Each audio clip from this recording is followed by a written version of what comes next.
I just want to begin with the announcement that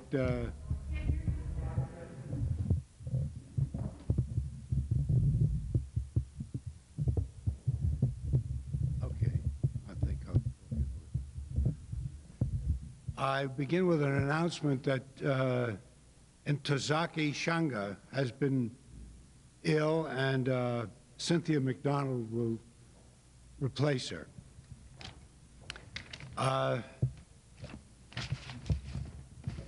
We have come together here to give voice to the voiceless, the writers held in prisons in many countries for what they have written, some of them for long periods of time, and some under torture. People have asked, why only writers? Why not protest political imprisonment in general? Of course, that's what we hope to do by concentrating on writers. The writer's function is somewhat different in established parliamentary systems than elsewhere. With guarantees of freedom, much writing is regarded as a form of entertainment. But under repressive regimes, the writer and his fellow intellectuals, few though they may be, are inevitably the prime political message bearers among the people. The honest writer under those conditions can hardly put pen to paper without in one way or another evoking the alienation of the people and thus affecting the architecture of power. So in drawing the world's attention to imprisoned writers, we must inevitably help to give tongue to the masses of people whose silence is enforced upon them. Writers, after all, are imprisoned when it is decided that injustice cannot be changed. It would be comforting to be able to lay the whole blame on one type of social system, but tragically few have escaped the temptations of some level of repression. Whether they practice capitalism or socialism, or profess any of the religious faiths, or none, it is probably too much to expect anything better when whole nations, new nations, have been in the process of formation, struggling over vast territories and peoples. But whatever the justifications, we cannot give way to the silencing of writers, and with them the people who look to them for information and truth.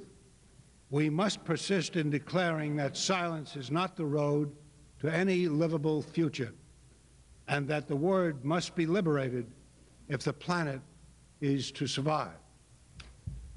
We will read from the letters from prison of 11 writers. Some of them are out of prison at this time, and one or two are dead. The first reading is by Judy Bloom.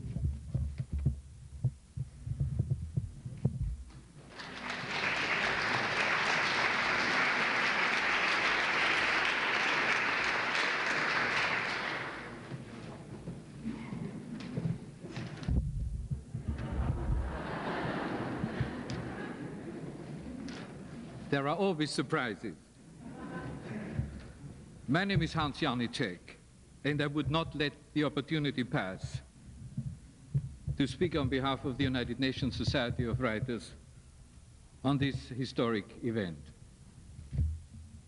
I'm honored indeed that the United Nations Society of Writers is a joint sponsor tonight of this event, and we are proud to welcome the distinguished guests up here and in the audience this evening. I would also like to say here that this event was mainly organized by PEN. And I want to thank Karen Kennelly, Pamela Pierce, Andrea Gambino, and last but not least, Ellen Lucas, for their great efforts. The society I represent is an association of members of the United Nations, officials, advisors, consultants, and diplomats, who are also writers. We are arranging meetings with our own members, with guest writers, translators, and others from the literary world, and we publish a journal of the writings of our members. If we were presumptuous, we would say we are the pen club of the United Nations, but we are not. Because writing to us is a dream which will probably never come true for most of us. It's a small world. It is a small world. I just came back from Paris this morning, where I had an opportunity to meet with a man who calls himself a writer, who happens to be president of his country. I'm speaking of François Mitterrand, who is known to many of the writers here today, personally. And on that occasion, he spoke of the literary dimension of the Declaration of Human Rights and of the inspiration which it provides for the wretched of the earth. He has asked me to greet you. Our meeting here tonight is unique. When I look at the altar, I'm filled with awe and gratitude. The United Nations has never seen a gathering of world leaders of your magnitude. Men and women who have conquered the minds of millions with the power of their pen, who have put history into words, and whose words have made history. Your voices are heard, both on earth and in the universe. And your words are bringing us together as one family of man. That you should read from those today whose mouths are gagged makes this more than a literary event. It is an act of compassion, of solidarity, of vision, which honors them who cannot speak themselves, which honors you who are speaking on their behalf in their words, and it honors the United Nations. It honors all of us, including those at the United Nations who have become victims of human rights violations themselves. There are 117 members of the staff of the organization which are imprisoned, who are being tortured, and some of whom face execution. This event tonight reminds us all that at the beginning were the words of human rights. Let us start. Thank you.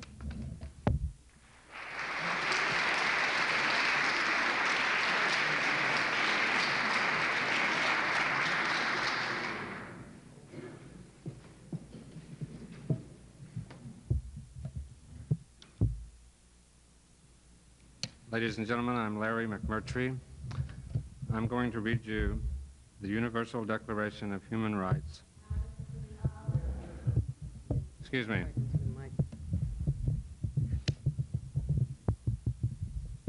Okay. I'm going to read you the Universal Declaration of Human Rights, adopted and proclaimed by the General Assembly of the United Nations on December 10th, 1948. Preamble. Whereas recognition of the inherent dignity and of the equal and inalienable rights of all members of the human race, human family, is the foundation of freedom, justice, and peace in the world. Whereas disregard and contempt for human rights have resulted in barbarous acts which have outraged the conscience of mankind, and the advent of a world in which human beings shall enjoy freedom of speech and belief and freedom from fear and want has been proclaimed as the highest aspiration of the common people. Whereas it is essential, if man is not to be compelled to have recourse as a last resort to rebellion against tyranny and oppression, that human rights should be protected by the rule of law. whereas it is essential to promote the development of friendly relations between nations. Whereas the peoples of the United Nations have in the Charter reaffirmed their faith in fundamental human rights, in the dignity and worth of the human person, and in the equal rights of men and women, and have determined to promote social progress and better standards of life in larger freedom. Whereas member states have pledged themselves to achieve, in cooperation with the United Nations, the promotion of universal respect for and observance of human rights and fundamental freedoms. Whereas a common understanding of these rights and freedoms is of the greatest importance for the full realization of this pledge. Now, therefore, the General Assembly proclaims this Universal Declaration of Human Rights as a common standard of achievement for all peoples and all nations, to the end that every individual and every organ of society, keeping this declaration constantly in mind, shall strive by teaching and education to promote respect for these rights and freedoms, and by progressive measures, national and international, to secure their universal and effective recognition and observance, both among the peoples of member states themselves and among the peoples of territories under their jurisdiction. Article 1. All human beings are born free and equal in dignity and rights. They are endowed with reason and conscience and should act toward one another in a spirit of brotherhood. Article 3. Everyone has the right to life, liberty, and security of person. No one shall be subjected to torture or to cruel, inhuman, or degrading treatment or punishment.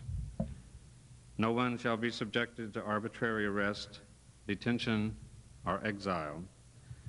Everyone has the right to freedom of thought, conscience, and religion. This right includes freedom to change his religion or belief, and freedom, either alone or in community with others and in public or private, to manifest his religion or belief in teaching, practice, worship, and observation.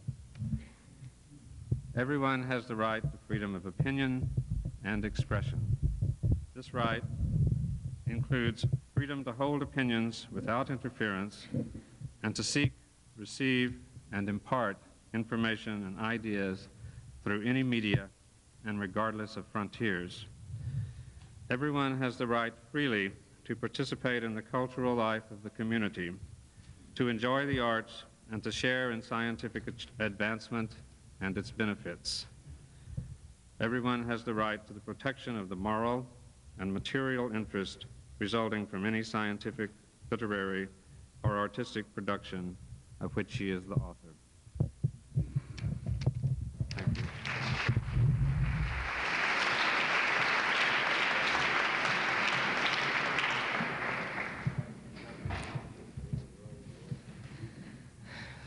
I'm Susan Sontag, and as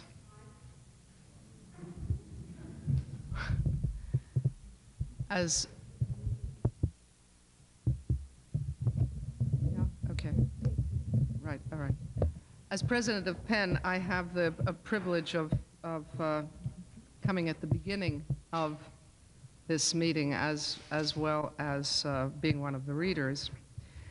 Instead of making some general remarks about the great ideas that we all subscribe to, otherwise we wouldn't be here, I thought I might do something different. I have the privilege of doing something different, which is to give you some writer's language.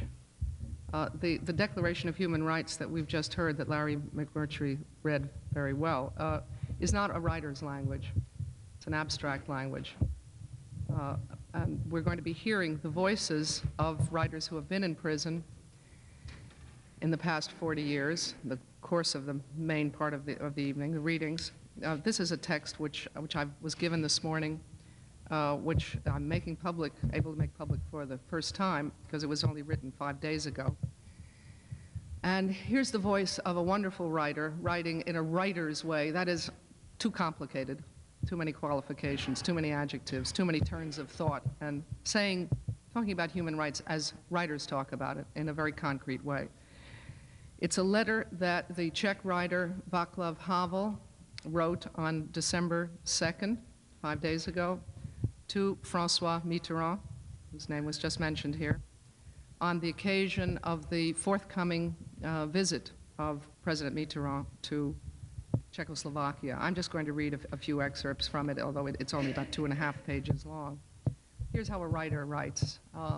You will hear in the excerpts that I've chosen, of course, some reference to the situation, obviously, in Czechoslovakia in particular, although that is a situation that should indeed concern us, because Czechoslovakia is a country whose literature is familiar, in particular to many of us, so it's very, very real to us and what writers there are going through. I don't choose to read Havel's text in order particularly to point to the problems in Czechoslovakia, but rather to, as I say, illustrate how a writer writes. Dear Mr. President, I'm addressing you before your upcoming visit to Czechoslovakia because I would like, at least briefly, to inform you about the unfortunate situation in our country and to ask you to keep it in mind. I'm writing with the following idea. Many foreign politicians come to our country with the unconscious thought that they will meet only with cut-in-the-rough faces of dull dictators.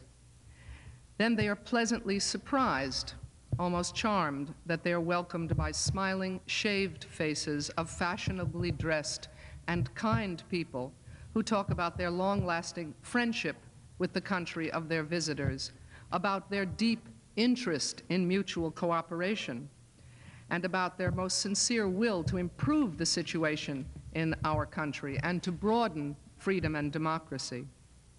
It is no doubt a happy experience to listen to all this. A good man is always more likely to believe the kind face of his partner than the second-hand news about how this partner is in reality behaving. That's humanly understandable, but not politically prudent. I'm far from suspecting you of political naivete. However, I consider your visit very important and yet so easily manipulated into a definite proof of respect for our leaders' policies that I feel a need once again to underline the sad discrepancy between the face that is shown to foreign guests and the face that is shown at home. It is true that while our leaders talk about rebuilding and democratization, the true meaning of such speeches is only to disguise the old way of ruling in a modern, fashionable garment. While in other countries in the Soviet bloc it is possible to recognize a will to change for the better, in Czechoslovakia, the moral, social, economic, and environmental crises are only deepening. The life in our country is empty, unfree, and oppressive. Its everyday components are subtle, but at the same time equal a thorough humiliation of man. Our rulers resolutely refuse any dialogue with society and believe that they will manage to postpone the final catastrophe to which these crises are inevitably leading. They hope to postpone the catastrophe until their age will send them to those places where anything worldly will be irrelevant to them. Not only has society been aware of this precarious politics for a long time, but it is also daring to point at it. In this situation, there is only one possible consequence. Every free political manifestation is continually suppressed. Brave people are jailed, scientific symposia are dispersed, the independent press is harassed.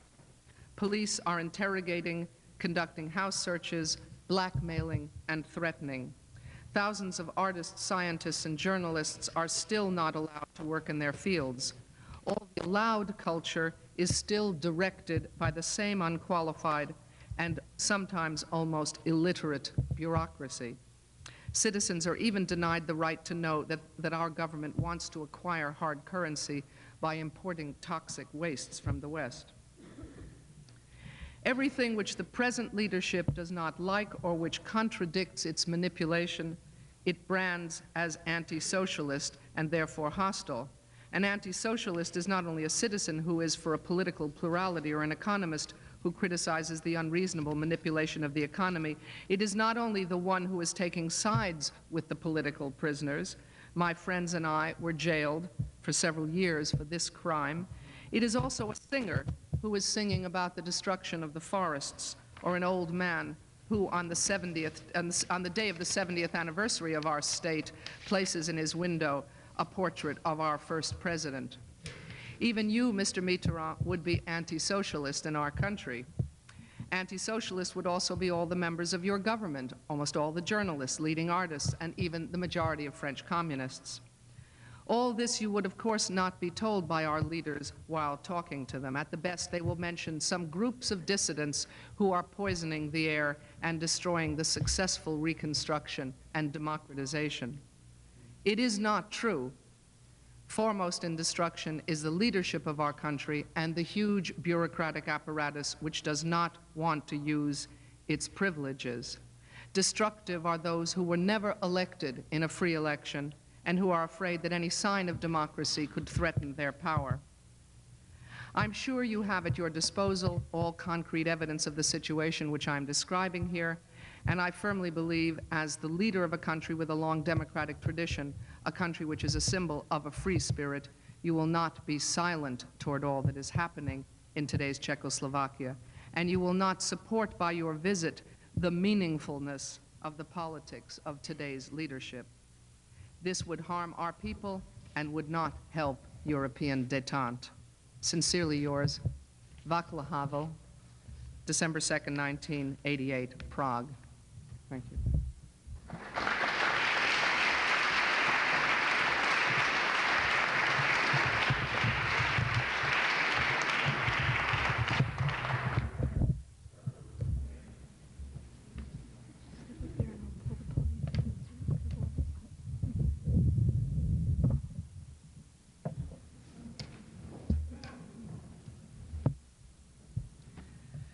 I'm Cynthia McDonald, replacing Ntozake Shange, who's sorry she can't be here tonight. Louder. Immortal Diamond. Jack Mapanje, detained 25 September 1987. Outside the bar, night. Bullfrogs promising rain, the sky a dome of stars ripped by the black edge of the mountain. Bloated face, trunk like a baobab. We've got your lame friend from the unmarked Jeep boasting special branch. Words hidden, a hemisphere off grudge. Now you're on your own, and I can smell, hear the Carlsberg on his breath. He leers from the smuggled page. Lame, alone, we're preparing a place for him. This clown knows the power of pauses, the ecstasy of rhythm. His threat is accurately their dread. For Jack, our dear friend's poems are out, unparoled, his metaphors dancing from lip to lip, and no heavyweight knuckles ripping pages can stop them. The crippled swagger, we've got your friend, calms outrage at that night. That frog-loud prison yard, leaned on by the mountain, where Jack, joke, patch, matchwood, hardens, like starlight, needing no crutch.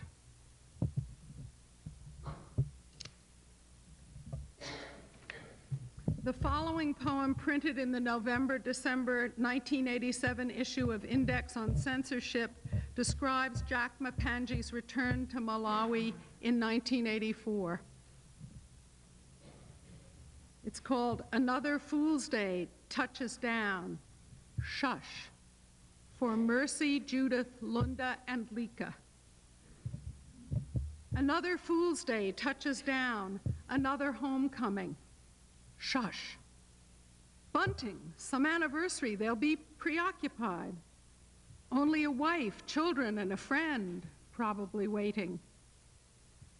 A PhD, 3 books, a baby boy, 3.5 years. Some feet.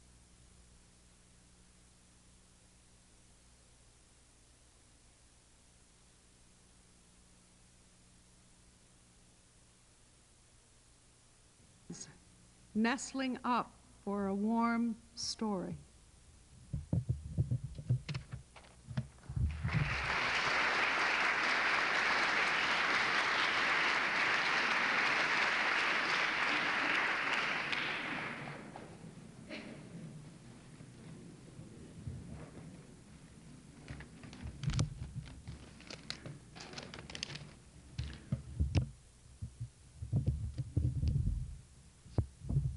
If you can't hear me, please do cry out.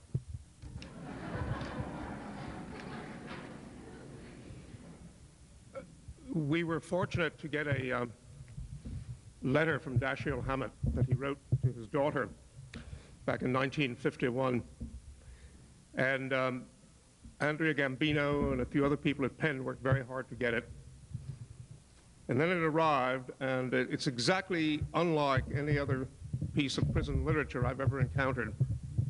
Because if you didn't know the man was in prison, you really wouldn't have much of a clue. It's a perfect example of the way Dashiell Hammett always was. He was in jail essentially for, back in 1950 and 51, for being a communist. But he was the most unlikely communist that anyone had ever encountered.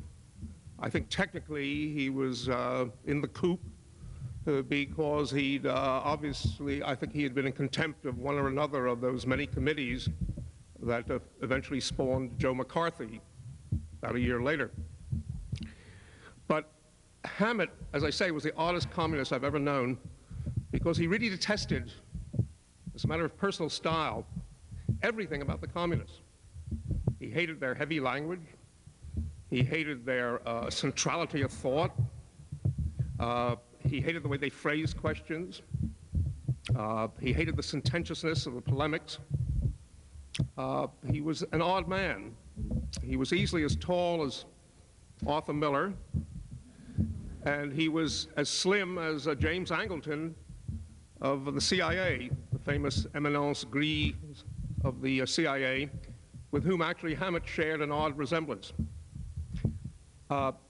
I speak of him because I knew him slightly, and it was a great but disturbing pleasure. I remember the first time we ever went out together was at about, I think it was at 12 o'clock in the morning. We were going to have lunch, and he took me to an Irish bar somewhere on the West 40s between 5th and 6th Avenue near the Algonquin. As a matter of fact, we met at the Algonquin, and he said, "Oh, let's not drink there." He had, parenthetically, the oddest voice you've ever heard. I keep using the word odd, but you'll see what I mean. It was a cross, and it's absolutely beyond my histrionic powers to begin to suggest what his voice was like. I can only describe it. It was halfway between Jimmy Breslin and Prince Mountbatten. And so he said something, and I won't even try to attempt to suggest the voice. He said, "Oh, kid, let's not drink." I was 25 then. He said, "Oh, kid, let's not drink at the Algonquin. That's old hat. Let's go somewhere." So we crossed the street and went into an Irish bar, which was about 85 feet long and had one of those enormous long bars with a rail. And then he immediately ordered a double scotch on the rocks, I think. And I, knowing no better, went along with him. And he started drinking and talking and chatting, and had this odd offbeat way talking out of the corner of his mouth. He used to sound almost like a hood. I was very much in awe of him. He had come to be enormously well recommended. Lillian Hellman kept saying, "He is the smartest man I know." And so I listened to every word he said and kept drinking with him, and we had 4 double scotches in an hour. An act I've never attempted to repeat. And then we went out on the street, and he said, "So long, kid." And this tall, elegant figure strode down 44th Street, and I, for the first time in my life, was dead drunk at 1 o'clock in the afternoon. I learned early what it is not to know what you can do with the rest of your day because you're too drunk to drink anymore. You somehow got to get home. So I mention this because this letter is a perfect example of Hammett. He always downplayed everything. He could go to jail, but he was damned if he was going to complain about it. And he was double damned if he was ever going to talk about anything serious. He was in the true, deep vein of the Hemingway tradition. In fact, there were some who said, I don't know that I would be one, that he was more Hemingway than Hemingway. At any rate, if you think of Ernest Hemingway as being a communist who didn't like communists, but just thought finally that there was more logic on their side than on the American side, I think Hammett probably saw so much sleaziness in American life as a private detective that he formed his opinions strong and early. But in any event, if you think of Hammett as this communist Hemingway, who will never admit to any kind of the pain or suffering, the letter will begin to make its odd sense. He was ill when he went to jail. His dear friends were terribly worried he'd never make it through jail because he'd not been well for many years. And in fact, after he came out of jail, he was only in for a year or 15 months, he was never well again and spent the last 10 years of his life an invalid. You will see almost nothing of that in this letter. He's writing to his daughter, Mrs. Josephine Marshall, on November 5th, 1951, from a place called Ashland in Kentucky, a prison. Dear Princess, today's been a lazy sort of Sunday, bright and sunny and only reasonably cold, with some snow still hanging on the grass and on the nearby hills. I seem to have slept most of the day away.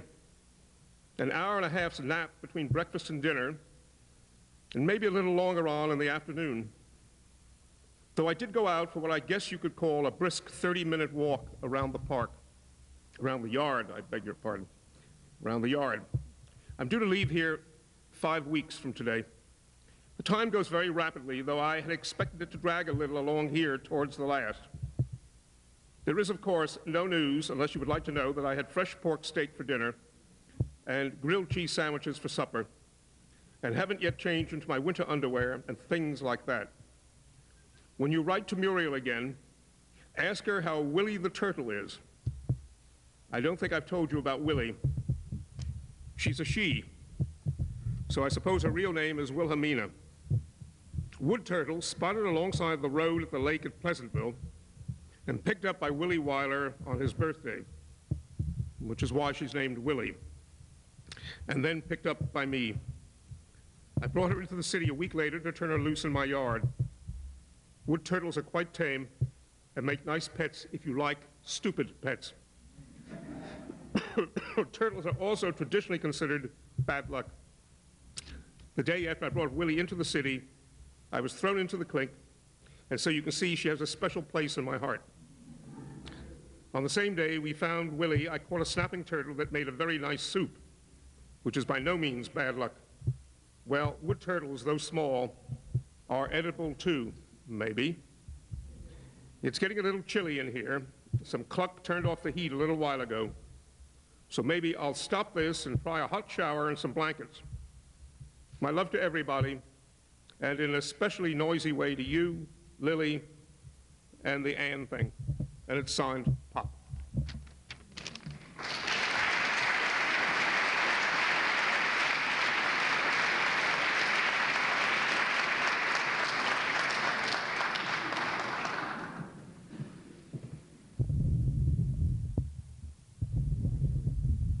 To resume my dance with this podium, and I'm going to read you portions of two more letters from Václav Havel. But these are not to the President of France.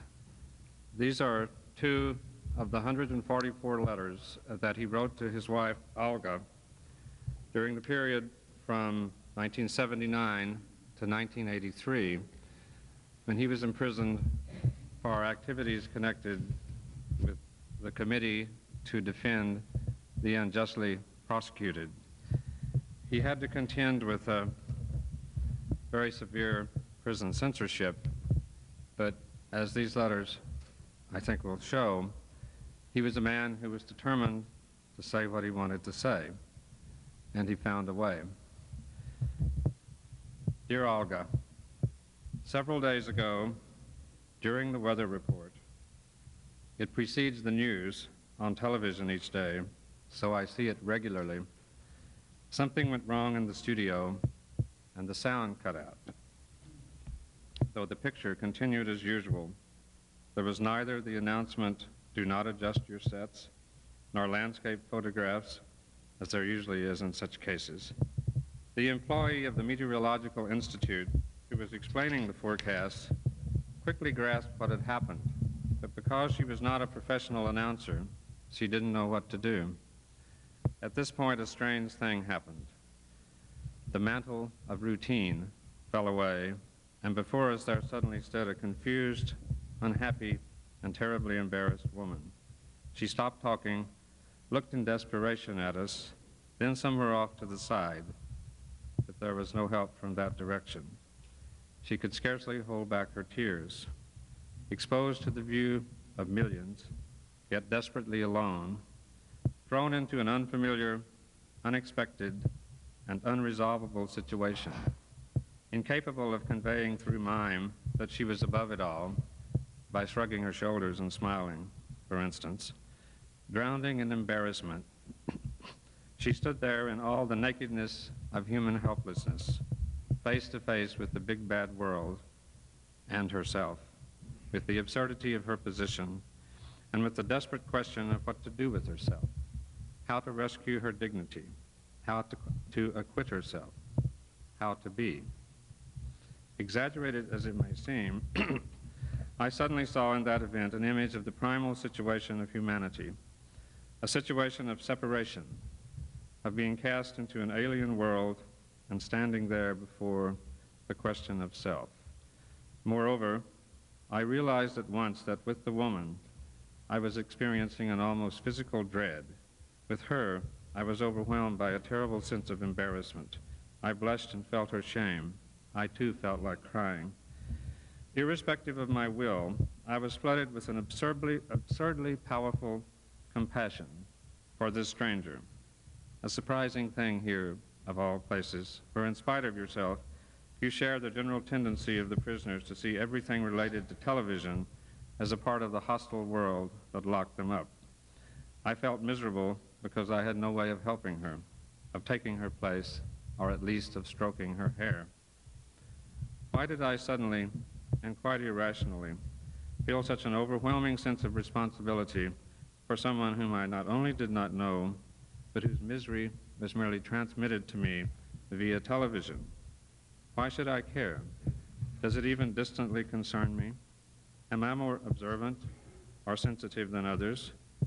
And if I am, why was I so affected by this, of all things, when today and every day I see incomparably worse forms of suffering all around me? After having read only one short excerpt in Ivan's letter, I don't feel I can judge the breadth and depth of meaning that the idea of responsibility has in Levinas' philosophical work. But if Levinas is claiming that that responsibility for others is something primal and vitally important, something we're thrown into, and by virtue of which we transcend ourselves from the beginning, and that this sense of responsibility precedes our freedom, our will, our capacity to choose, and the aims we set for ourselves, then I share his opinion entirely. In fact, I've always felt that, though I didn't put it to myself that way. Yes, a boundless and unmotivated sense of responsibility, that, quote, existence beyond your own existence, quote, is undoubtedly one of the things into which we are primordially thrown and which constitutes us. That responsibility, authentic, not yet filtered through anything else, devoid of all speculation, preceding any conscious assumption, non-transferable to anything else, and inexplicable in psychological terms, exist, as it were, before the I itself. First I find myself in it, and only then, having in one way or another either accepted or rejected this thrownness, do I constitute myself as the person I am. In itself, the incident with the weather woman was insignificant. Yet it vividly confirmed all of this within my own tiny frame of reference, not only because it happened in the atmosphere evoked by my having just read that excerpt from the Venus, but mainly, I think, because it was such an incisive representation of human vulnerability. And if, in that moment, I felt such a powerful sense of responsibility for this particular woman and felt so entirely on her side, though common sense tells me she's doubtless better off than I am, and probably never gives me a thought if she knows about me at all, then this was likely because the more transparently vulnerable and helpless humanity is, the more urgently does its misfortune cry out for compassion.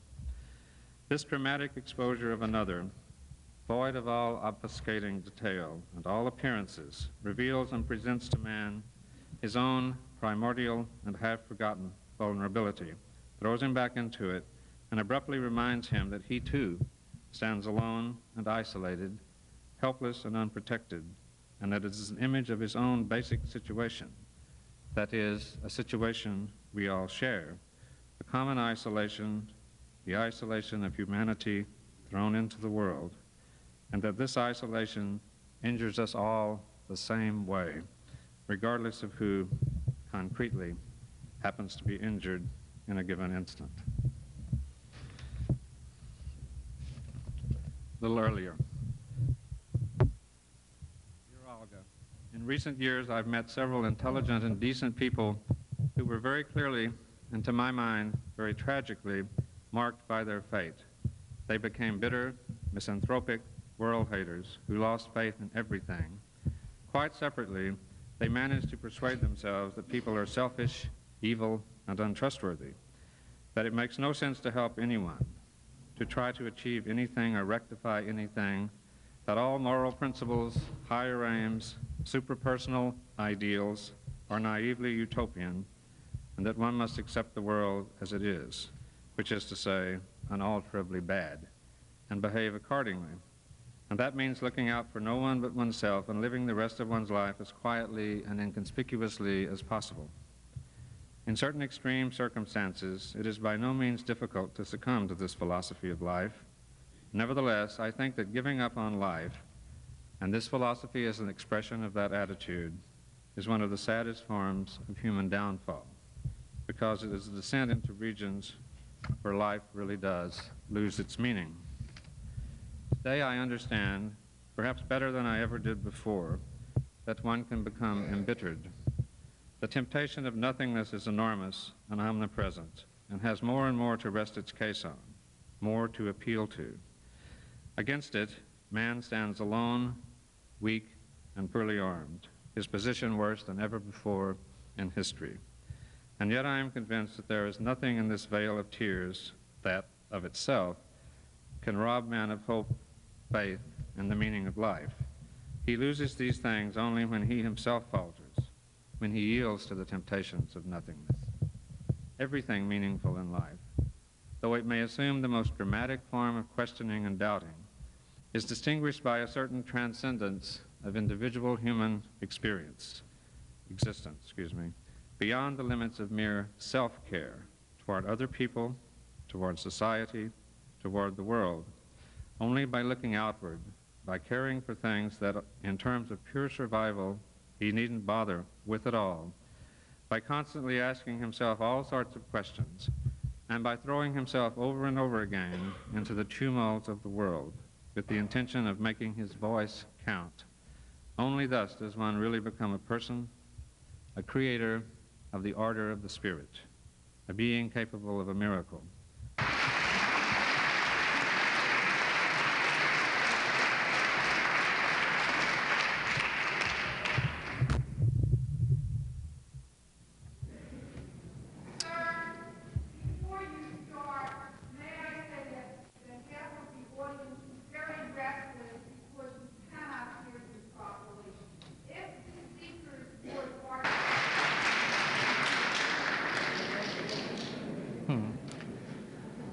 In 1938, the Turkish poet Nazim Hikmet was arrested and charged with inciting the army to revolt. On the evidence that his letters and poems were being read by soldiers. He was convicted and sentenced to 28 years. This poem, my name is David Henry Huang. I'm going to read.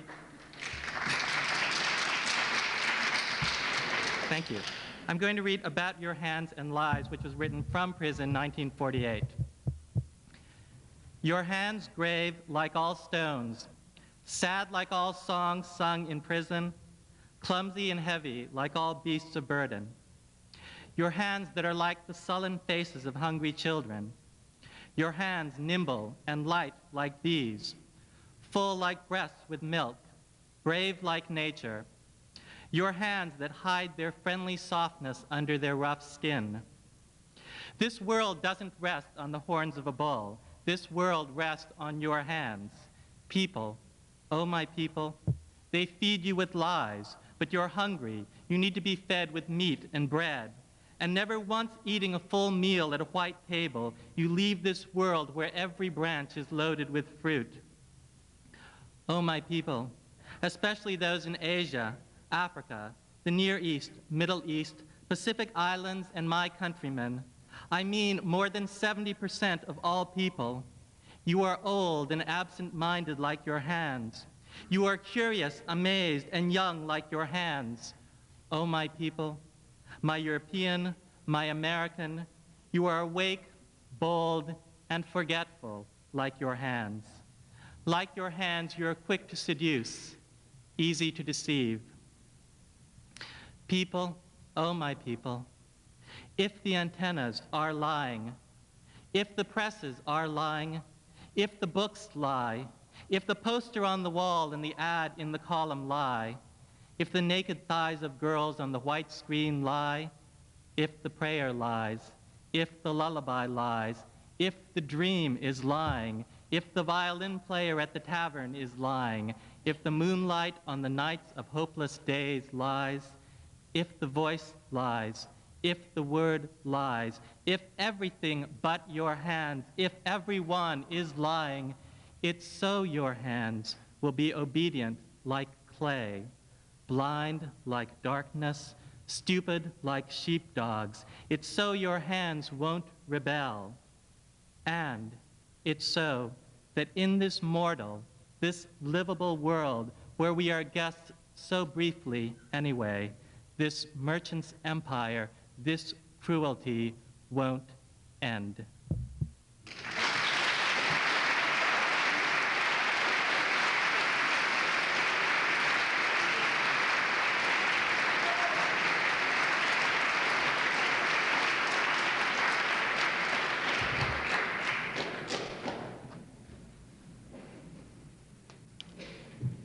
My name is Bharati Mukherjee, and I shall read from two imprisoned writers. First, two short poems from Flowers from Hell by the Vietnamese writer Nguyen Chi Tin. He has been imprisoned many times, and he has been spent 2 years in re-education camps. My life's a book. My life's a book I long ago put down. It once had hopes. Those sheets all crumpled now. Let winds blow off the leaves and turn it quick to its last page. A plot of dirt brown earth. Do you know that? Do you know that inside the cruel jail, unclothed, stark cold, with chattering teeth, so starved that ribs will jut against the skin, too ill and weak to put up any fight, I stay awake through long white nights in silence, making poems, oh my friend. And next, excerpts from a 196-page Notes from Prison, an Open Letter, which was smuggled out of prison. And the author is Lu Qing, who was born in China in 1945. Solitary confinement. My own time in solitary confinement was relatively brief, and I was, of course, not so badly affected. But I didn't come out unscathed. One day, I noticed large tufts of matted hair on the cotton blanket I was lying on. I went to look in the small mirror on the door and discovered that my hairline had receded right back to the top of my head. It was very damp in the cell, and I'd been crouching in a corner for long periods of time.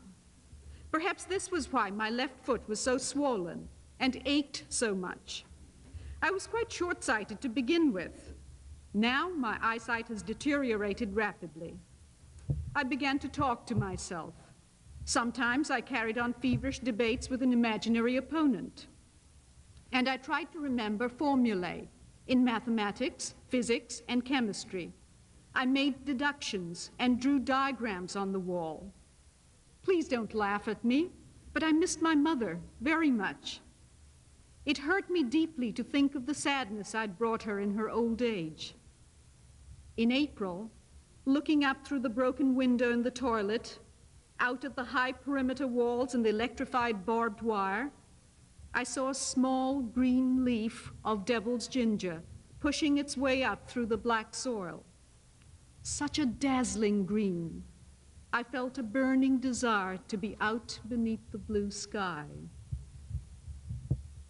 And another excerpt from Lu Qing, Prison Friends.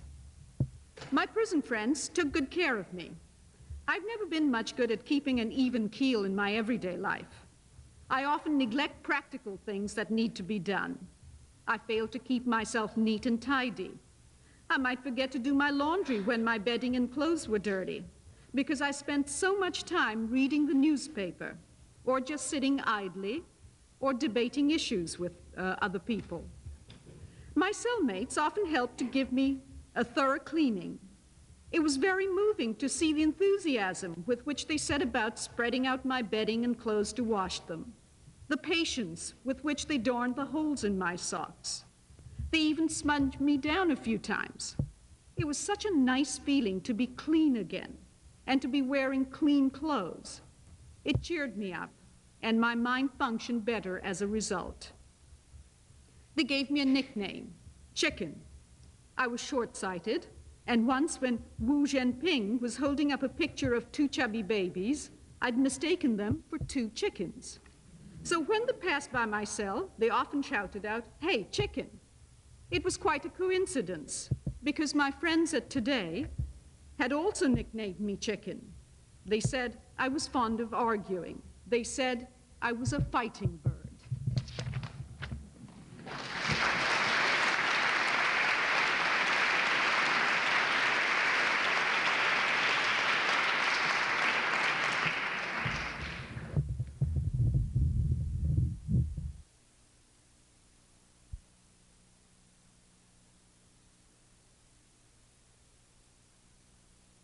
Your front door with a crowbar and wreck your furniture right in front of your family. When, in the middle of the night, they drive you to the police station in handcuffs and order you to sign statements, then your ordinary instinct for self-preservation and your basic sense of human dignity will make you say no. Because even if these people were doing it all in the name of the best and noblest cause, they would be destroying that cause with their misdeeds. Your common sense also tells you that by signing the loyalty declaration, you are placing a whip in the hands of the policeman. They will wave it around and threaten you in order to force you to sign the next declaration, your agreement to collaborate with them. With this, your loyalty declaration will transform itself into your pact with the devil. This is why you should not give these police inquisitors even the tip of your finger, because they will instantly grab your whole arm. You know that you are no hero, and that you never wanted to be one. You have never wanted to die for your nation, or for freedom, or for anything else for that matter. The fates of Winkelried and Ordon, legendary heroes who died for their countries, which were overwhelmed by superior enemies, those fates have never tempted you. You have always wanted to be alive, to live like a normal person, to have respect for yourself and for your friends. You have always enjoyed the moral comfort that allows you to take pleasure in your inner freedom, in beautiful women and in wine. This war surprised you in the company of a pretty woman, not while you were plotting an assault on the Central Committee headquarters. Nevertheless, They did declare this war on you and over 30 million other people. And so, you are forced to recognize that amid the street roundups, the ignoble court sentences, the despicable radio programs, and the distribution of leaflets by underground solidarity, you will not regain the normalcy that was based on respect for yourself. Now, you must choose between moral and material stability, because you know that today's normalcy will have the bitter taste of self-defeat. And you will not, for the sake of life's enjoyments, give in to the tempting offers of freedom made by the policeman who seeks to delude you with promises of happiness, but really brings suffering and inner hell instead. You know how profound the feeling of loneliness can be. You think that you are powerless against the police army machine that was mobilized on that December night. You still don't know what will happen. You still don't know that people will begin to recover from the shock, that underground papers will appear, that Zbigniew B. will lead his Solidarity region from the underground, that in Wrocław they will fail to capture Wladek F., that Gdansk, Świdnik, and Poznan will again shake up all Poland, that illegal union structures will be formed. You still don't know that the general's vehicle is sinking in sand, its wheels spinning in place, that the avalanche of repression and calumnies is missing its aim. But you do know, as you stand alone, handcuffed, with your eyes filled with tear gas, in front of the policemen who are shaking their guns at you, you can see it clearly in the dark and starless night, thanks to your favorite poet, that the course of the avalanche depends on the stones over which it rolls. It's Milosz. And you want to be the stone that will reverse the course of events.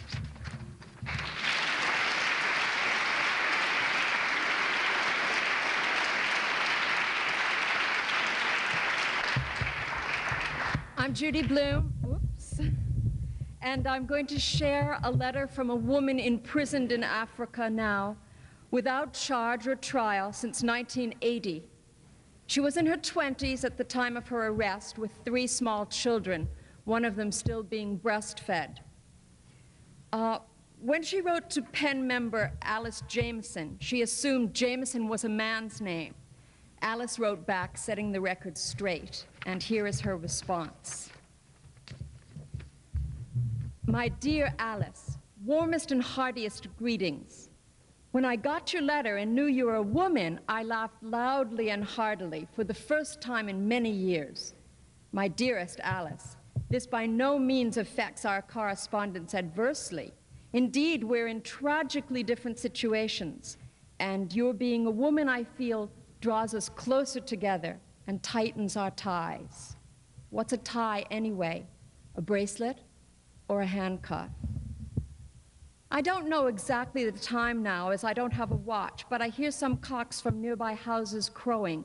I'd say it's probably between 3 and 4 a.m. Right in front of me, 2 meters away, hanging on the wall, I'm looking at my handbag. On it, I have knitted my motto, love the life you live, to live the life you love. I got it 7 years back from a collection of quotable quotes, and we've never parted ever since. Above it, there's a small window. Probably somebody peeps in every now and then. We have no rain at this time of year, and the sky is clear most of the time, and I'm lucky to be looking at a lonely, distant star twinkling down at me. Whatever light she beams is swallowed by this night. I couldn't get her warmth, for she's so far away. Just guess who I'm thinking of right now. It's you, Alice Jameson. For me, you're just like this star. You're warm-hearted and friendly and smiling, but too far away to help. And you're lonely too. You may not feel loneliness, but that's my impression anyway. When you likened those cats of yours to my children, my eyes brimmed. Had it not been for something beyond my control, I wouldn't have lost the sight of my kids even for a second. Are you happy living that way, Alice dear? Don't you like to have a family? I'm so curious to know this. Or am I being too nosy on personal matters? Well, it's because I'm concerned about you. Isn't that mutual? Besides, I feel there's a strong spiritual convenience in having a family, and I wish you could enjoy that satisfaction. Oh, I'm flattered about that violet you named for me, Alice. It shows me how much you care, and I'm drawn to you more and more, and I'm beginning to love you, even without knowing you. Could you send me your picture, please? About that winter game of yours, you made me feel as though I were there with you. I'm so longing for it now, but I'll have to leave that to the great arms of someday. As time goes by, I see changes in myself. I think I'm growing a bit more irritable. I had a good sense of humor, but I'm losing that now. I used to have a good memory, but it's porous now. I used not to complain even when life is at stake. Now I complain for all and for nothing. But my days don't stand still, as you thought. On the contrary, I have no time at all. I work round the clock, though I pour myself out on free services, teaching and assisting the others here. In fact, I'm overloaded. And when I go to bed at night, I'm so exhausted that I hardly know when my head touches the pillow. I'm so active in our school here, Alice. But I better not begin this topic now. Maybe if you're interested later, let me know. Alice, I hate being a troubled child for the pen, but as I'm driven by necessity, I haven't closed my sizes. The request for shoes is about a year old now, and I'm not going barefooted, although at that time I nearly did. Necessity has since shifted to other areas. Could you please find me some bed sheets, a pajama, and a dressing gown, if you don't mind?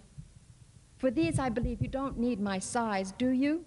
In general, to let you know a bit of my taste, I prefer slacks to dresses. You know what, Alice?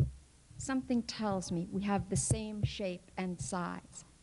Am I wrong, or are you the most shapeless and fattest woman in the world? If you haven't gotten my letters, keep in touch with me through our mutual friend. Oh, Alice, I forgot to tell you, I have a son of 11. If you don't mind giving your hand in marriage to a black boy, and above all, if you can afford the patience and wait for him, I'll be glad to drag you out of your lovely shell. I just turned 33. How do you like being my daughter-in-law, Alice? Give my love to all who know me. P.S. How many of our members are women?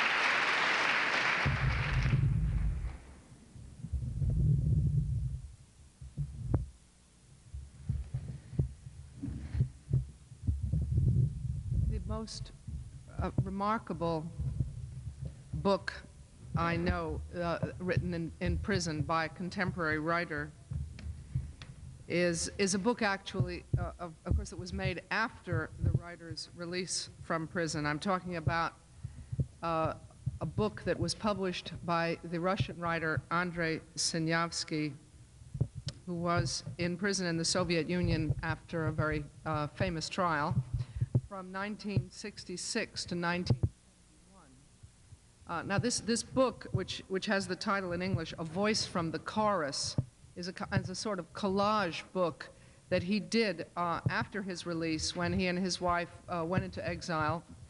Like the Havel book, it consists of letters to his wife. He was only allowed to write to his wife during the 6 years in prison, 5 years in prison rather. But instead of publishing the letters, he reworked them into a series of paragraphs and micro-essays and aphorisms, destroying, in a way, exploding the letter form. So you wouldn't in fact know that they come from letters, but they are. The book consists of extracts and excerpts rearranged or assembled from the letters he wrote to his wife. And as I say, it is, for sheer literary quality and intellectual interest on every level, the most interesting book, I think, that I know of that's ever been written in prison, comes out of prison writings. It's an extraordinary book, most of which deals with literature, various ideas about literature and life and psychology, really worthy of Dostoevsky. I want to read just three excerpts, rather, where he talks about the psychology of prison life. Like everything else Siniavsky writes, it's not an obvious way of looking at things. He talks about what's interesting and valuable in his experience in prison. And he has extraordinary insights into the state of being a prisoner. So here are three excerpts from a book called A Voice from the Chorus. Psychologically, life in a labor camp is like traveling in a long-distance train. The automatic forward movement of time creates the illusion that an otherwise empty existence is being filled and made meaningful.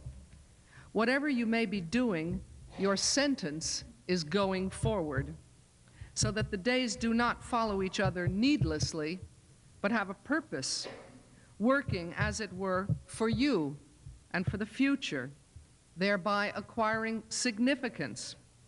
Again, as in a train, the passengers do not feel particularly called on to occupy themselves with useful work, since their journey is anyway justified by the steady, if slow, progress toward their destination.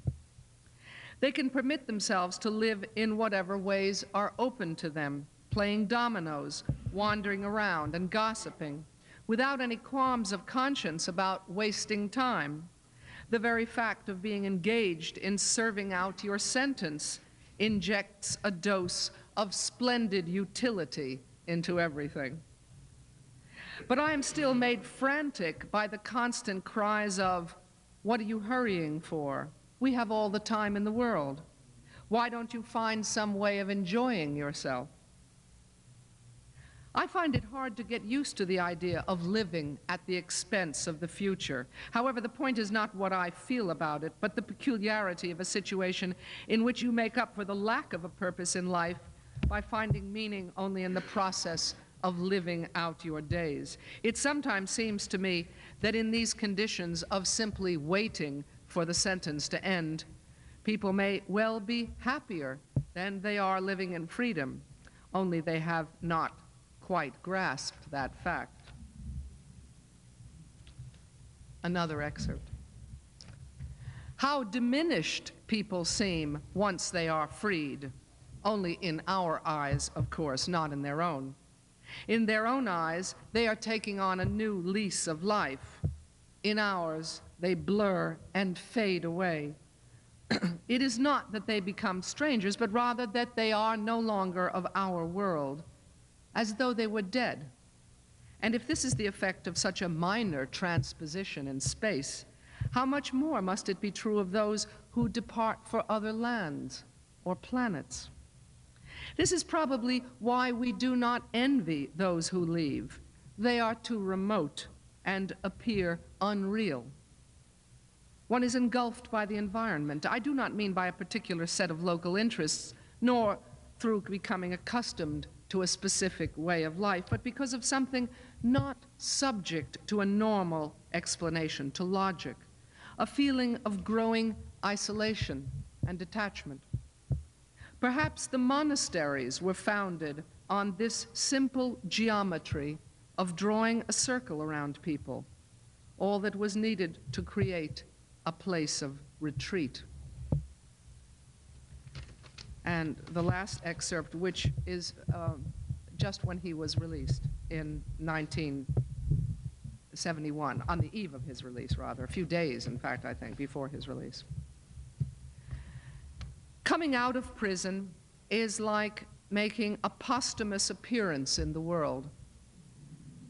It is not like being born again, because one is older, and weak, but much water has flowed under the bridges, and we find it odd to observe that time has continued to pass by, quite unconcerned and indifferent to our absence, and the fact that reality has just gone on impassively, turning the handle of its hurdy-gurdy, regardless of who leaves or rejoins its merry cavalcade, is the chief cause of irritation and gloom in those who come back.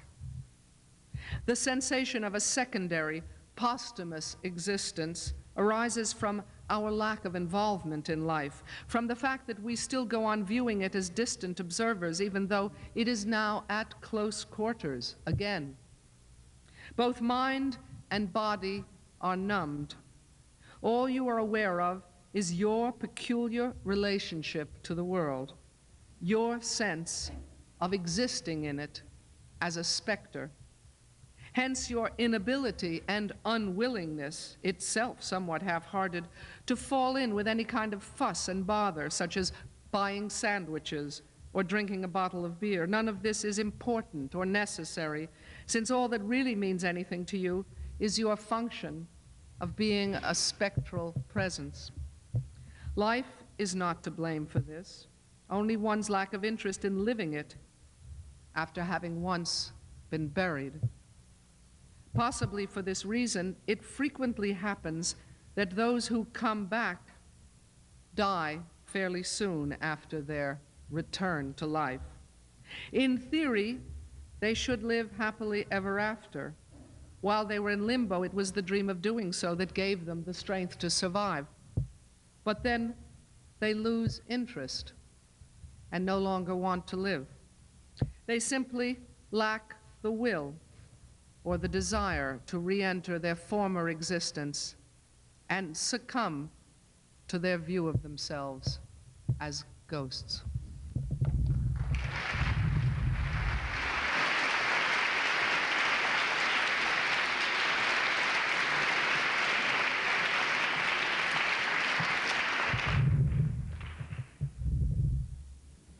I am Luisa Valenzuela. I will read. No? Okay.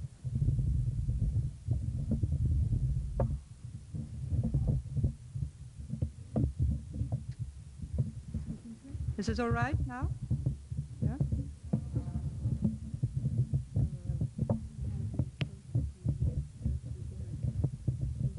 I'll speak louder. I will read two pieces translated by Laurie Carlson from the Spanish.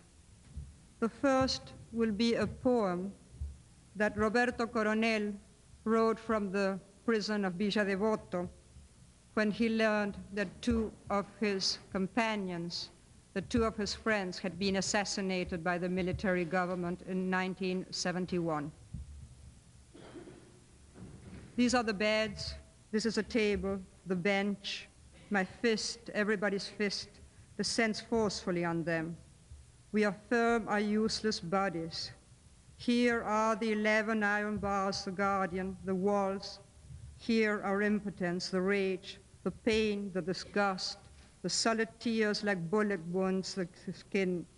The fist rises and descends with force. The strike, the strikes, the wood, striking the wood. A large, dry, slight chorus of strikes. They have captured them, Maria. They have wounded them, Maria. They have assassinated them, Maria. And what can we do in this tribune with grating? Ask, cry, curse, walk in circles with our hands in our pockets, our teeth grinding, come closer to the radio, to wait for names, initials, the details, the details, the details. The prisoner is a useless human being in a state of permanent rage. He was running shirtless and a bullet in his waist. Wherever does he go? What is he trying to think about? The blood, a delicate caress, indifferent. The barking of the assassins echoes in his efforts to flee. We are with him, we open the doors for him. We take him up to the car, we put bandages on him, we cover his flight. We hide him, he doesn't move. We drew up in our gray beds. The iron bars leave parallel marks on the body. But I remember him in other times, Maria, the time of wind and birds, of bending our heads down and walking with our eyes closed. Not a metaphor, but a method. another time of learning reality in its own fire, of slapping each other on the back, of leaving in order to fight, of looking out of the corner of our eyes, days of understanding one another, of not understanding anything about each other, walking on the streets, arguing our points, laughing of ourselves sick, together, Maria, together. They were really other times. I remember an avenue of dry leaves, Herman's gestures, Claudia's sullen silence, and the enormous mustaches of Serruccio. My hands grab the iron bars. My will takes the inexorable future. And now you see my nostalgia for the past, enormous. If you start crying, I'll kill you, Maria. Now more than ever, for Kike too has died, and we know they were executed. I also have here an excerpt from a letter of another Argentine prisoner. This is a woman. She wrote it already when she was out of jail. She had been tortured by the Division of Anti-Democratic Political Activities, the DIFA, which is fortunately no longer in existence. And she's telling about the death of her baby because of the tortures. Her name is Susana Luna. And she's sending this letter to her jailmates, to the women that were in prison with her during her time. And they are still in prison. I don't even know how I've woven together the words of this letter. I ask you to communicate to everyone what has happened to the child, which we all cared for and adored in a very special way, who before being born was carried inside these walls and iron bars imposed by the mercenaries, the lackeys, and the accomplices of the government. The doctor's words were precise. The mother's physiological, psychological stress during the period of gestation caused the child's death. I don't know how to tell you all this. Everything that could have been and wasn't a son, the special one, that child that left us. As a mother, I feel an indescribable pain. As a woman, I feel frustration. As an idealist, a fierce hatred for the enemy who killed him. I beg you to answer me. Not to give me consolation, no. The child died. The child is another martyr and hero of the cause. And so the usual insensible and conventional condolences don't count. No. What I need now are the words of my companions, of you, my compañeras, who shared my ideal. For all of you, a huge emotional kiss. Susana Luna.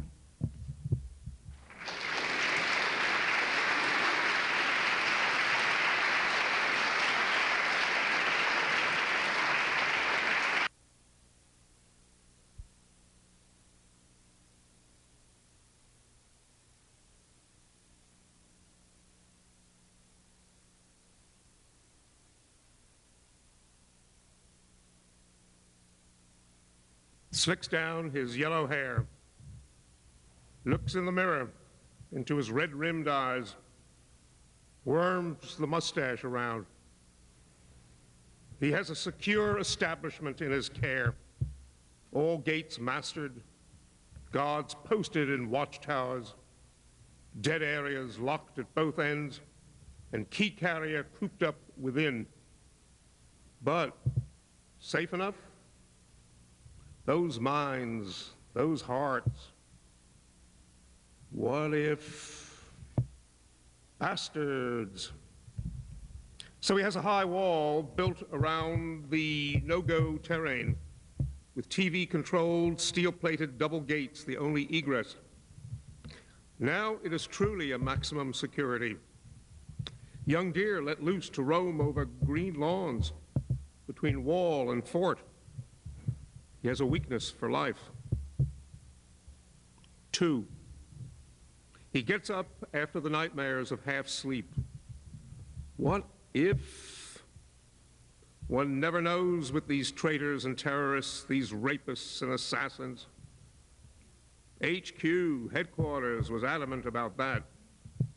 let one, just one bandit get away, and you might as well run with him. The perspiration is chilly on his back. They are always scheming, these dogs. They have visions of freedom. Turn away, they start digging, climbing, fainting, thinking, corrupting the waters. He has the roof torn from the prison to be replaced by a grid of steel, a catwalk permitting the armed guardians to keep a constant eye on their charges.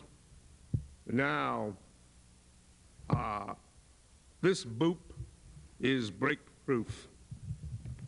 3, he surfaces gagging from the tortures of sleep, the yellow hair all tousled, Brigadier General Murphy. Small blood vessels darken his vision. The trembling of his legs. Careful, you may nick yourself with the razor.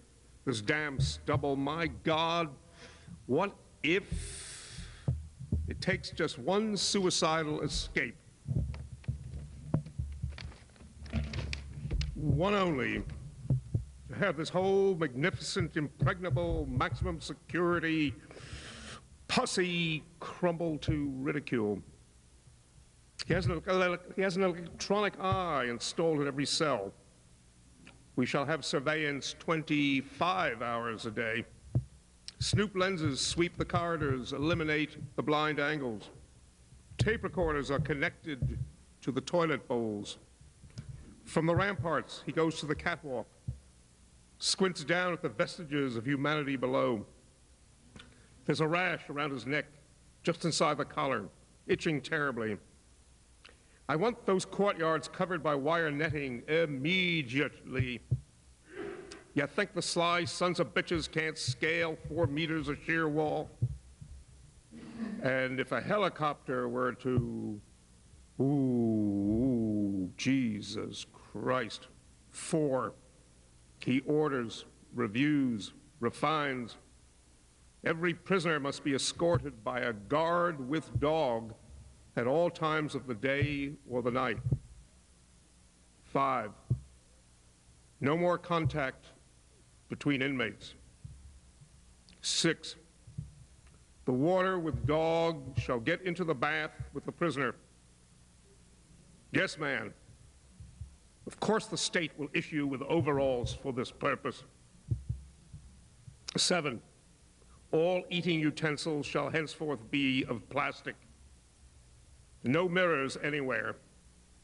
No exercise outside or inside.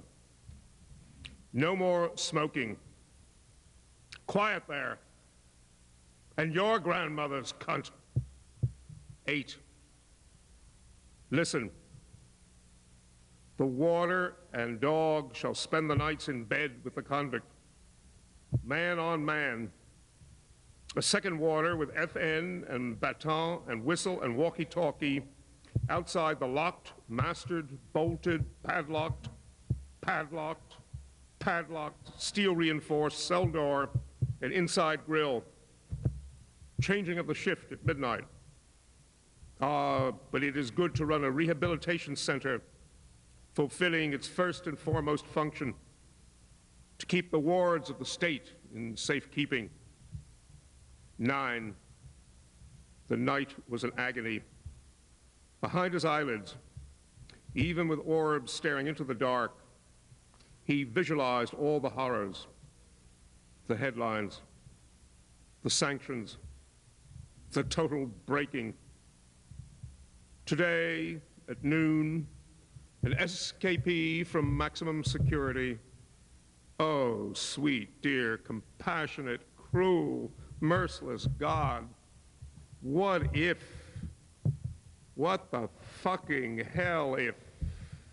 For instance, he's an old wreck, crushed by responsibility, by the specter of overthrow. He has the prisoners, the blind worms, taken out into the central courtyard, stood against a wall one by one, murmuring, shot. Now the prisoners are in maximum security, sir.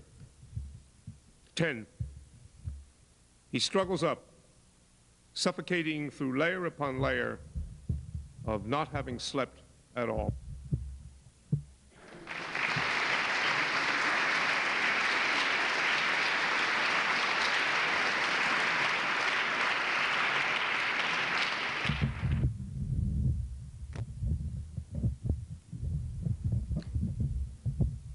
This is a letter from Ali Taygun, who is a Turkish playwright and director who incidentally was trained at Yale University and was jailed for, I think, 4 years. I would just surround this letter with some personal information that might give you some clue as to what the real violence of that society is. I was there 3 years ago with Harold Pinter in an attempt to get some people out of prison or to alleviate some of the conditions, and spoke with a publisher who is one of the leading publishers of Istanbul, who was arrested in about a year before I got there with his brother, who was his partner in the business, and they put them into a van and handcuffed both of them. But he was handcuffed with his hands in front of him, and his brother was handcuffed with his hands behind him. In the van, which is the custom, they were beaten by the police, and the brother was killed because he couldn't protect his head. And this publisher changed his name to his brother's name. This is a not unusual story. This is the letter from Ali Taygun, who is now out of prison. Dear Mary, Chekhov's Three Sisters, Act 2. I think it's been 15 years since I did it, but I believe it ends with Irina repeating, "To Moscow, to Moscow." And at that point, you realize that she'll never get to see the capital. None of them will. But they spend the rest of their lives dreaming of getting there, waiting.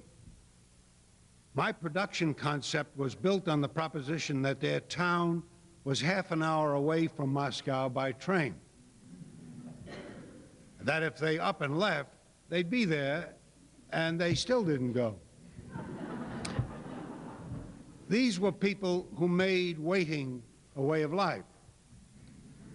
And as there seemed to be nothing at all between themselves and the act, no shadow, I couldn't help feeling pity for them, but found their position humiliating as well. Now, older, I tend to be more reserved in my judgments. Yet, having encountered another way of waiting, similar in a way to pregnancy, I pity them less. Waiting, or rather having to wait for the result, after all that could be done has been done, not passively, but in total impotence, is much different from what the three sisters had to go through. And as the period gets longer, the aggravation caused by it gets more intense. Worse than that is what I would call the throbbing, impotent wait. To explain what I mean, I must use a metaphor I've used before. Imagine yourself riding on the subway, and you'll be getting off at the next station. You get up, get in front of the sliding doors, maybe your hand on the handle, hear the stop announced over the PA, and wham, the train goes past the station without ever slowing down. You don't sit down. It's probably a mistake. It'll surely stop at the next station. And duly, the voice from the box confirms your belief. So you wait, and the next stop goes by. And this goes on and on. And every time the train skips a station, the voice announces something more reasonable and assures you it will stop at the next station. You don't sit down. You can't. You just stand there holding the handle and you wait. It's been 32 months since we were first arrested, and never have we thought it would take this long. There has always been something or other, quote, in 2 months, unquote, when we were sure to be released. Now the case is before the highest tribunal, and in less than 2 months they are certain to reach the final verdict. I wait. It's not for sympathy that I write this, but to introduce you to yet another kind of waiting that perhaps you haven't met. And this kind of waiting has become a way of life with me. I think of life, or rather the future, as a 2-month-long slice that travels before me. It's always there, like a bunch of seaweed that gets somehow caught in the nose of a boat, or a hair stuck under the nib of a fountain pen, or a wart on your nose. The 2 months before I am released slice is constantly there to be waited upon. We generally think of time as stationary and ourselves as moving. A more philosophical way is to accept we change as time moves along. Subjective or objective, any way you look at it, a point in time either comes closer to you or is fading away. Ours is a case where time travels with us. Everything is in 2 months. It's been so for more than 2.5 years. A hall of time mirrors. In the beginning, you believe the error will be corrected and make plans for after 2 months. Then comes a time you think you should forget about this 2 months nonsense and accept the full sentence of 8 years and live with it. But the release in 2 months is still being called over the public address system. And then you relax into the, quote, negation of the negation, unquote, mode of both knowing it'll still be out in 2 months, and thinking you'll be out in 2 months. Time for you is what space is for my blind bunkmate. And you start finding comfort in this last mode. You'll never be caught unawares. Every plan you've made about what you'll do in 2 months is perfected by constant thought, and richer variants are created for backup. After all, it was me who always asked for more rehearsal time from producers. And here I have it. An endless rehearsal. That's the end of the letter, but I should add, I think I owe it to them, that Turkey is the second largest recipient of United States military aid, second only to Israel.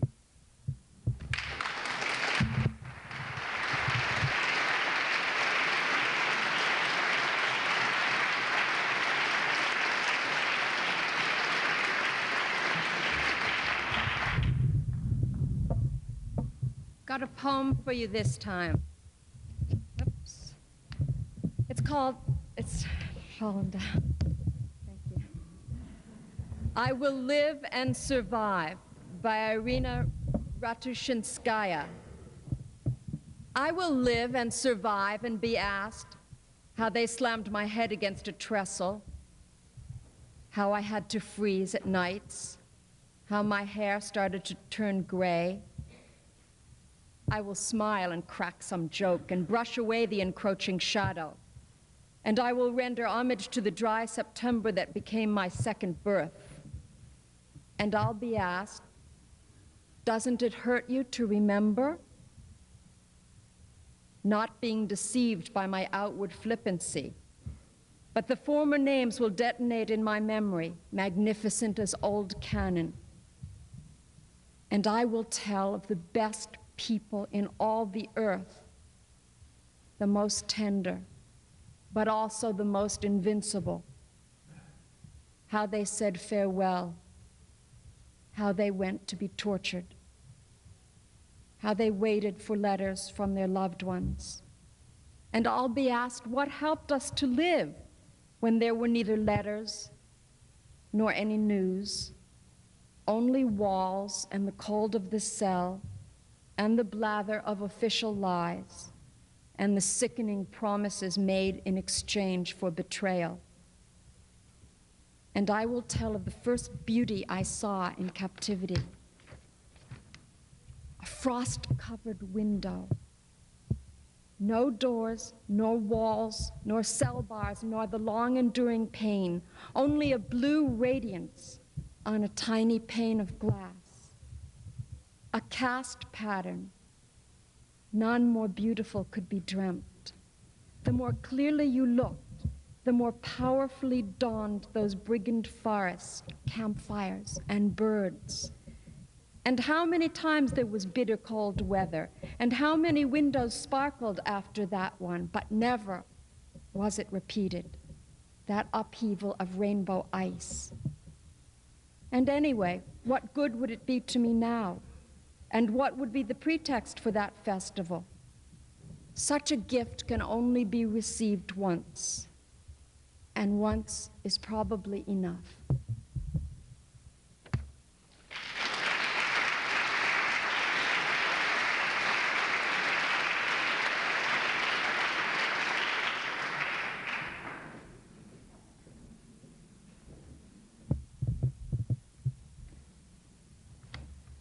My name is Toni Morrison. I'm reading from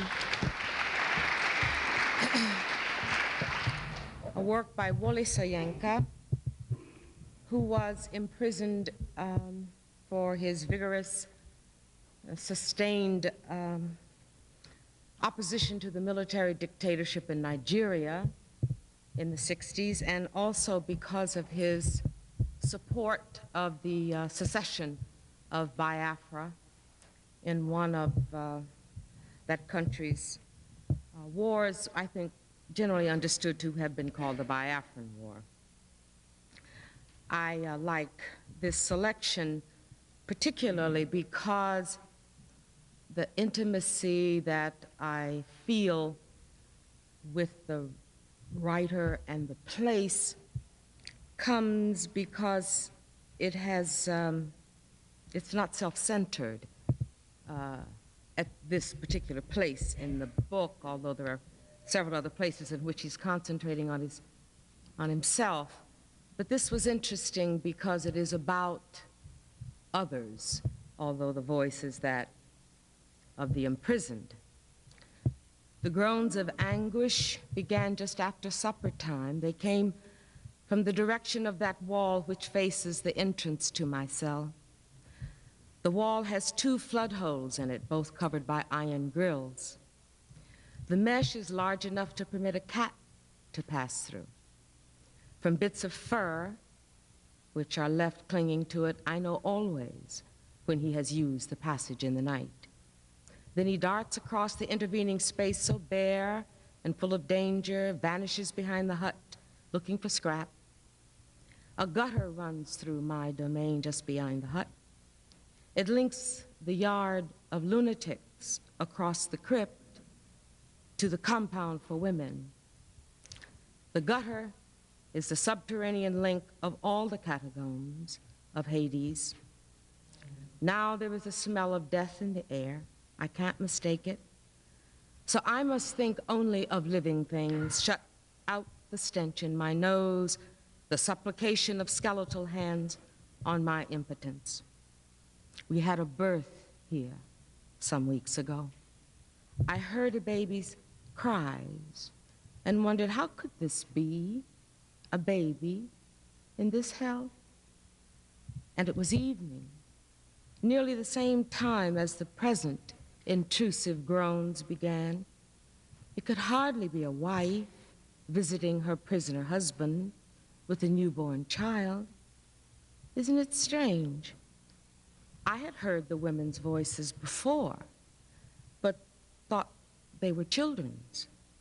Several months passed before I knew that my crypt was placed between the yard of lunatics and that of women. Their voices are so thin, as if piped through a crevice in a distant cavern. They play childish games in the evenings. From the sound and the giggle, they must be the kind of games children play. And those tunes which I had imagined came from without the prison, on a very quiet evening, I even made out some of the words. Brother Johnny, do you sleep? Do you sleep? Wedding bells are ringing, wedding bells are ringing. Ding, dong, ding. They sang in that listless, unmeaningful tone in which our school children sing foreign songs. The bluebells of Scotland, Ash Grove, the lass with her delicate air, which are forced upon the curriculum by unimaginative missionaries. The words are delivered flat, even when such songs are accompanied by games. The words hold no meaning for them. The territory and sentiments are strange, and so this anemic rendering is all that the misguided music mistress can obtain from them. It must be this remembered quality which made me imagine for so long that the voices which I heard at song and play came from children playing in the outer world under the mango trees. That world lies beyond Amber Wall. The sun rises just behind it. A road runs along Amber Wall, not a busy one by the sounds, or perhaps it's simply that it runs so far from the wall that the sounds of vehicles seem muted. A certain amount of distortion does take place, especially in direction. What is certain is that there is a wide swathe between the wall and the road, and this space is occupied by a grove of mangoes whose tops are visible. I watch the buds appear, the efflorescence, and the first green eardrops on the branches. Fat swarms of bluebottles follow human marauders at the first sign of ripening, as all objects in the broad catalog of missiles hurtle toward the fruits. They land often in the crypt, and I hear the guards swear and throw some back. I don't mind. Even the danger of being brained by a chance missile in the mango season becomes a spice of ecstatic possibility that livens up the tedium. A painful crack on the head is a token of life, of vitality. No, I do not think I would have minded at all. I look up one morning, my early morning stroll just after opening hour, and there, right on the topmost branch, a territory hardly capable, I had always thought, of supporting more than the weight of the fruits, perched a little boy, reaching for the topmost mangoes. His head was higher than the crown of the tree itself. He swayed gently with the motion of the branch. I was certain that there was just that last bunch of mangoes on the tree. Often the crown of the tree would move, violently shaken by one or more marauders on the lower branches, but no one had dared climb this far before. His hand was on the goal when he looked down and encountered my gaze. He paused. We stared at each other. I smiled, but his response was one of complete bewilderment. Then he took his gaze away and looked over to the other side. I saw his alert mind racing and questioning, for he was now looking over into the teeming compound next to mine. The sun rose slowly behind him, too brilliant for me to sustain my gaze. I continued my stroll round the hut. When I came back, he was back to staring into the crypt.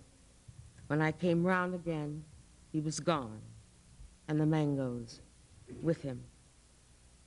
When I heard the treble voices later that evening, I imagined him among others of his age, playing games in the moonlight. For the first time, it conjured up, try as I would to repress them, childhood memories, a parsonage filled with children. I made a final effort and I shut down that scene violently. In its place came the smell of flowers, a sunrise, the trill of a guitar, the wistful pagan ending of Cocteau's Orphée Negre, the dance of spring by the two children, heirs to the evocative magic of sunrise, of seed awakening in the soil beneath their tread of innocence. For unto us a child is born. It was the cry of a newborn, that child's.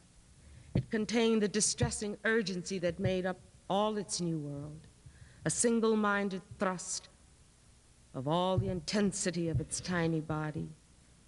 I heard a mother's crooning, and I was certain. Another female voice, querulous and petulant, joined in, and the scene became almost human. The voice of the common mother in all our women, offering anxious advice, taking the side of the child. But the voices remained muffled, and the women unreal. They were not beings of the sun, not like the throbbing mangoes up against the sunrise. Ghosts, sheer, weightless ghosts drifting in caverns of mists. Within their netherworld, the child is a full-throated freak, a changeling. I reflect now, somewhat sadly, that the birth has come in the wrong season. It ought to be spring. Still, if it is a girl, we can ignore the timing and name her Persephone. Still no solace at the Wailing Wall, and close to midnight, I shut my mind to the other sounds that began some 2 hours ago, sounds that were soon bullied into silence. The other inmates, companions to the groaning man, had set up a cry for help. I heard hysterical voices screaming, "Warder! Warder!" It went unheeded for nearly 30 minutes. Then it was augmented by banging doors, windows, buckets. At least 30 voices were now screaming for help.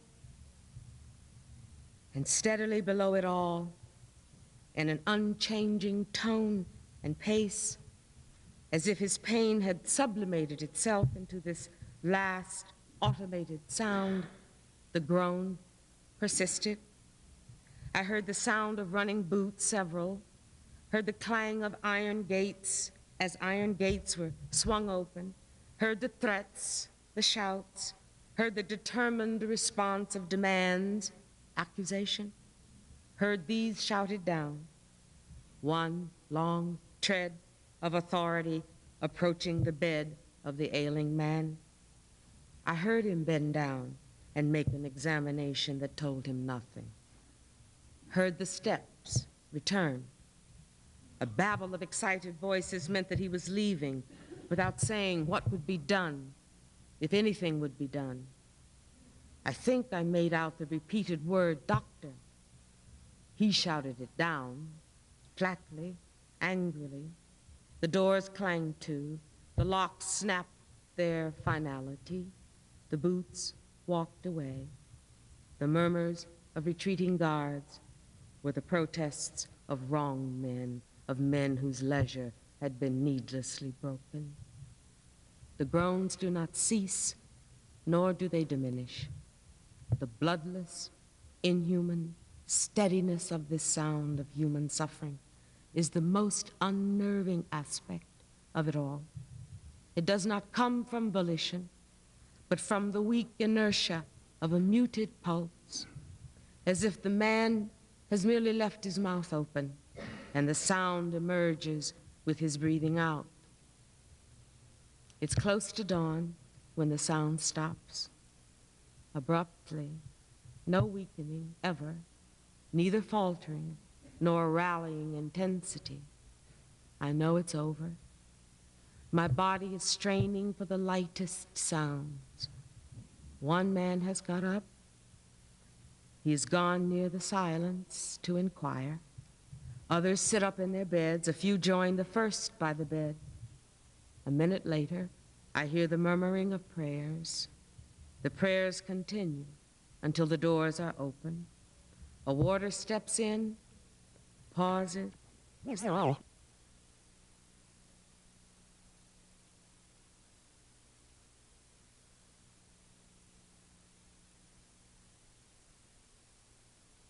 I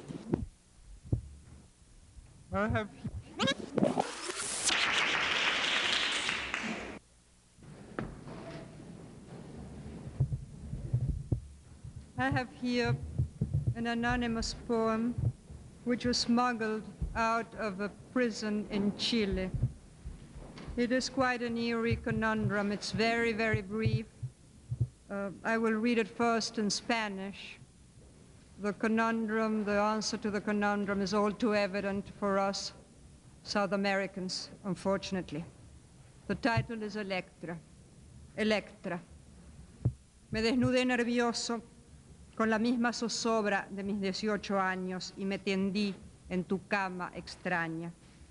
Cosa curiosa, ataron tu lecho a mis espaldas para que no me moviera. Inesperada, recorriste mi cuerpo, induciéndome espasmos crueles. No, no haré más el amor contigo, mujer vulgar y corriente. Electra. Nervously I undressed with the same anguish of my 18 years, and I lay on your strange bed. A curious thing, they tied your bed to my back so I wouldn't move. Unexpectedly, you went through my body, inducing cruel spasms. No, I won't make love with you again, you current slut.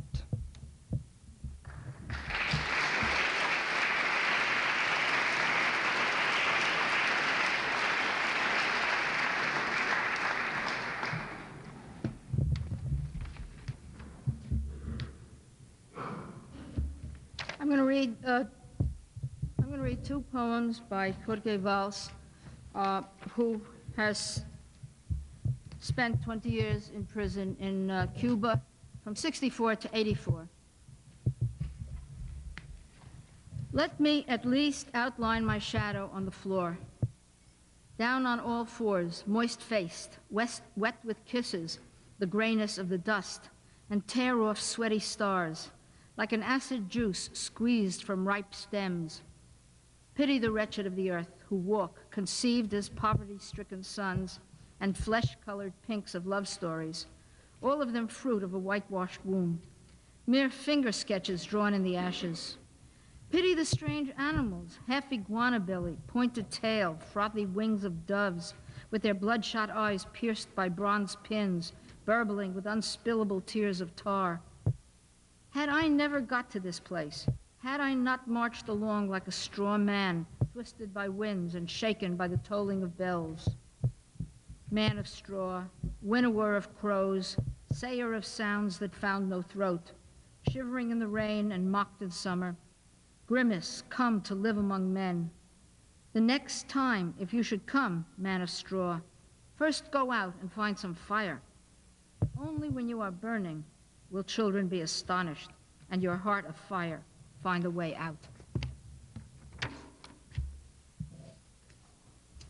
If I told you that I love you, it would be like saying the lime of the walls, or the smoke of diluted breaths. I need you, though I may not see you among so many bursting lemons, turning ceaselessly in sour rings. You are needed by the contradiction of my marrows, the thirsty clams within my face, my time annihilated by the shadows. I don't know how. It occurs to me like a log occurs to the sap, and at the same time to its own wood, and to its life's calling, and to the fire itself that bites and worries it again. To need, more than all things utterable, from the coiled ribbing of being silent, from the inferno in the heart of uranium, from the burning of the sore or the hardness of the tooth that crushes the tame and lamb-like whiteness of bread, from the brain and the bronchial matter, soiled by soot, raining down substance while your purple grapes are squeezed. I know I am hurting you down to the last destiny of the nail. Yet I ask you, take me in, put me together with the things essential to you.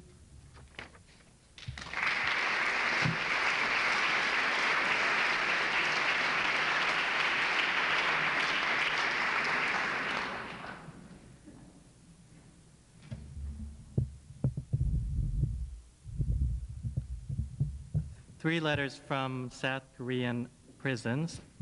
Kim Nam-ju, April 5th, 1986.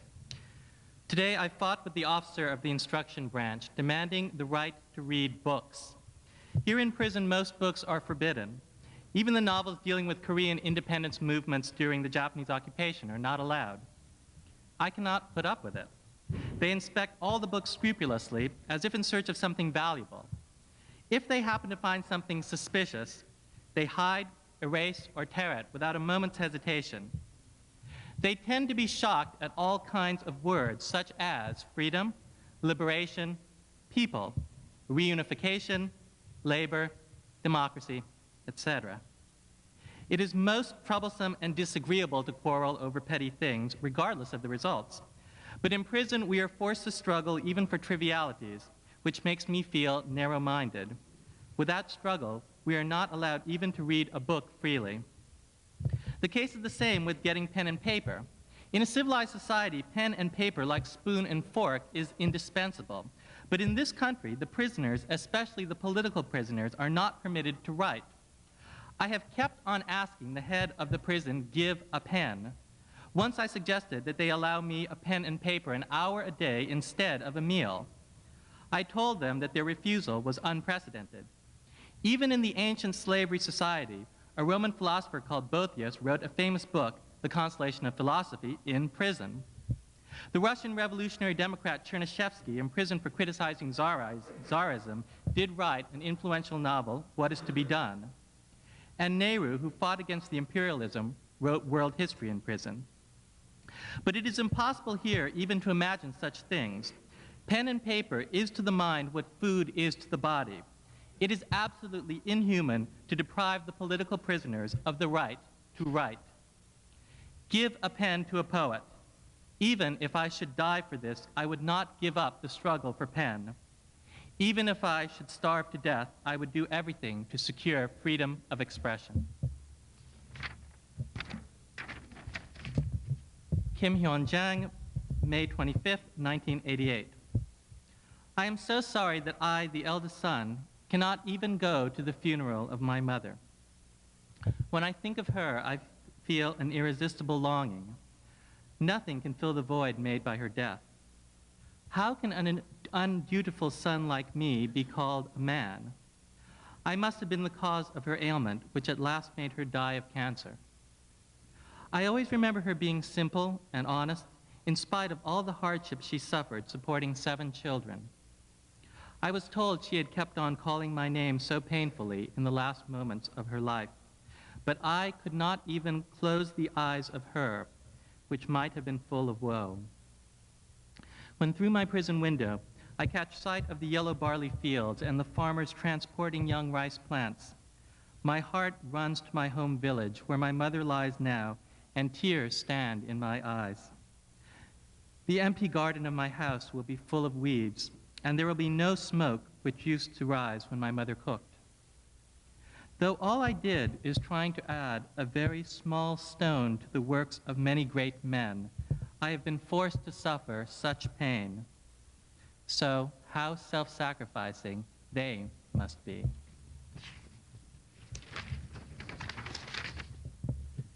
Lee Tae-bok to his brother, July 29, 1982. Did I hear amiss? No, I heard it very clearly. It's from behind the wall. I'll wait a moment. The iron bars felt so cold. Taking a deep breath, I rubbed my hands. It's damn quiet. It was overwhelming, the suffocating silence only broken by the discordant noise of cars from afar. Suddenly a flapping sound came through the thick air. There, in the shadow, behind the mercury lamp, at the eaves trough, oh God, heading down headlong with a string around the leg, a runaway dove. She must have refused to be tamed. After all the troubles she took to escape, she ended up being caught in this cul-de-sac. I wish I had not seen your desperate effort. All right, dove, I'll be with you at your last moment. Just then, the string began to swing to and fro very slowly. 1, 2, 3. I kept on counting 400. 400 times Exactly. Look, those desperate flappings again, far feebler this time. When I counted over 300, there came thunder and lightning as if the sky were to be splitted. It began to pour. She'll be drenched to the skin. Now the dove could not stir at all. The raindrops began to drift into my ward. At last, I sank down and leaned against the wall, for I could not bear it anymore. It was just then